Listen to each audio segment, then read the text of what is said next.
एक मिनिट, दूध उत्पादक शेतकऱ्यांचा विषय घ्या. माझं झाल्यावर बोल ना. मी कुठं नाही म्हणतो. मी काय असा सवाल जवाब नाही चालला. तुम्ही निघून जाता आणि लगेच जाणार. मित्रांनो, बंधू भगिनींनो, माझा दुसरा एक महत्वाचा विषय तो साखळी उपसा सिंचन योजना.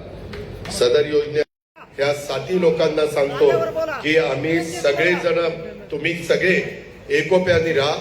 तुमच्या एकोप्याला कुठेही दृष्ट लागू देऊ नका, हलक्या कानाचा राहू नका. योग्य मान सन्मान हा सर्वांचा त्या ठिकाणी ठेवला जाईल.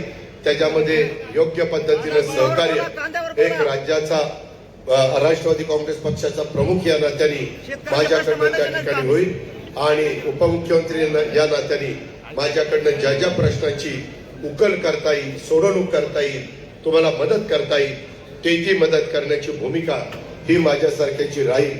हा शब्द तुम्हाला देतो आणि आपल्या सगळ्यांची रजा घेतो. जय हिंद, जय महाराष्ट्र, जय राष्ट्रवादी. नंतर सर्वांनी उभं राहायचं. बाळासाहेबजी नाटासाहेबांना विनंती, आभार मानायचे आणि राष्ट्रगीतासाठी सर्वांनी उभं राहायचं. या ठिकाणी आज श्रीगोंदा तालुका राष्ट्रवादी काँग्रेस पक्षाच्या शेतकरी मेळाव्यासाठी महाराष्ट्र राज्याचे कर्तव्य उपमुख्यमंत्री आदरणीय अजितदादा पवार साहेब मेळाव्याचं नाव दिलं गेलं, परंतु हा राजकीय पक्षाचा मेळावा होता राष्ट्रवादीचा.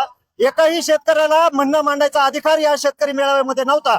आणि शेतकऱ्यांचे प्रश्न मांडण्यासाठी मी ज्यावेळेस प्रयत्न केला, आमच्या शेतकऱ्यांचे प्रश्न या मेळाव्यामध्ये मांडले जात नाहीत हे लक्षात आल्यानंतर मी त्या मेळाव्यामध्ये प्रश्न उपस्थित केला. तिथला दूध उत्पादक शेतकरी अडचणीत आहे, भाकर जनावर अडचणीत आहे, त्याचे घोडे त्याला विकता येत नाहीत. गोरक्षणाच्या नावाखाली हे बोगस गोरक्षक आमच्या दूध उत्पादक शेतकऱ्याला अडवतात. नुकसानग्रस्त शेतकरी झालेला आहे.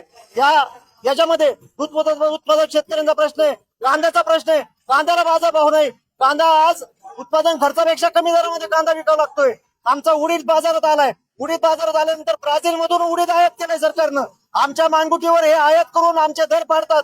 आज उडीदाची 30 अवस्था आहे, तुरीची 30 अवस्था होणार आहे, तुरीच्या नंतर कापसाची 30 अवस्था होणार आहे. आमचा माल बाजारात आला की सरकार आयात करते. आणि कसला शेतकरी मेळावा?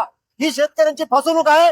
शेतकऱ्यांनी यांच्या फसवणुकीला बळी पडू नये असा आमचा स्पष्ट आरोप आहे. एकाही शेतकऱ्याला इथं म्हणणं मांडून दिलं नाही. या कार्यक्रमावरती तमाम शेतकऱ्यांच्या वतीने आम्ही जाहीर बहिष्कार करतो आणि सगळ्यांचा निषेध करतो. मी अरविंद कापसे, जिल्हाध्यक्ष संभाजी ब्रिगेड आणि प्रामुख्याने मी शेतकरी आहे.